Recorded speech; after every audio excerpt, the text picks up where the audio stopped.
What's the deal, everybody? This your boy, Mack Malone, the KC journalist, coming to you from the site of the old Riverside Speedway. The air feels different down here by the river, doesn't it? It's almost like if I close my eyes, I can almost smell the high-octane fuel and the dusty Missouri dirt hanging in the humid summer air.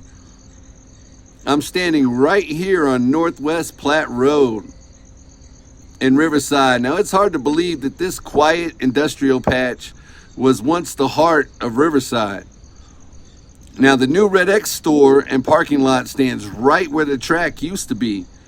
And the original Red X store was right next to it. And they have torn that down. They have built the new one right where the track stood at one point. Now, I remember as a kid coming out here with my family, and I used to love watching the races as a kid.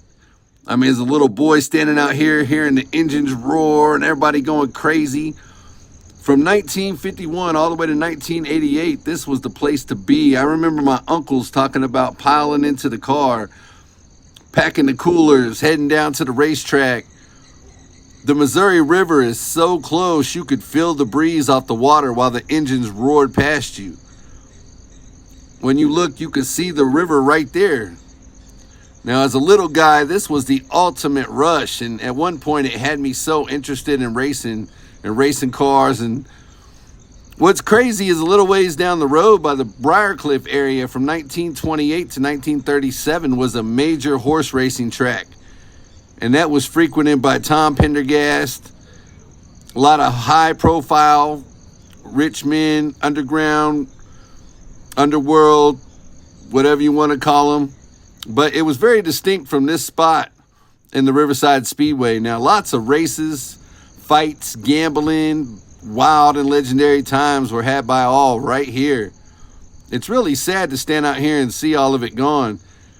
Now, it didn't have the easiest start, though. I mean, the story of the Great Flood of 51, the track opened in June, and just a month later, the Big Muddy claimed it. The river came up. The water didn't just touch the track. It went right up and over the grandstands and completely flooded and buried the entire track. But Riverside was tough, and they cleaned it up. They cleaned up the silt, dried out the dirt, got right back to racing. It was business as usual. It's funny to think about now, but it wasn't just stock cars and late models. There was all kinds of events that were held here. They had wrestling and boxing right here. I remember my Uncle John used to mention the night Rex Lane, the heavyweight contender, was supposed to fight. He was supposed to come right here and fight. And what's funny is Lane actually fought Rocky Marciano just a week or two after a canceled bout here, after he canceled here. And anybody that knows boxing and Marciano, legend, right? So legend has it, Marciano hit Lane so hard that his mouthpiece and 4 of his teeth flew out of the ring. Like, spit his whole mouth out. Now, whether it was race cars screaming around the turns, or the stunt shows, or boxing matches, or whatever it was, it always kept us on the edge of our seats. The place was always electric. It had a mini Arrowhead Stadium atmosphere to it. No joke. It really was popping. As you say, popping is popping. It's popping. That's what they say, right? It's popping. It was popping around here. Until the late 80s rolled around, and the industrial development started creeping in. And in 1988, the engines went quiet for the last time. The stands were torn down. The dirt was leveled to make room for the warehouses and businesses that you see today in this area.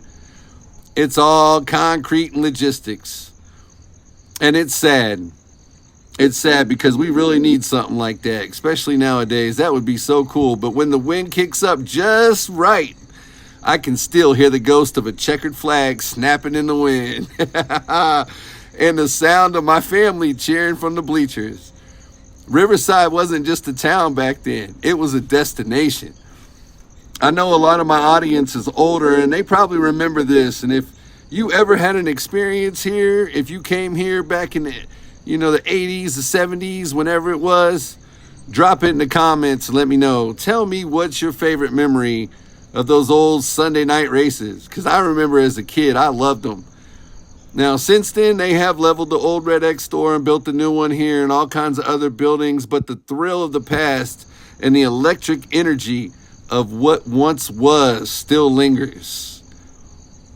It's still in the air, man. But this your boy Mack Malone, the KC journalist, signing out from the original Riverside Speedway. Peace. The KC journalist.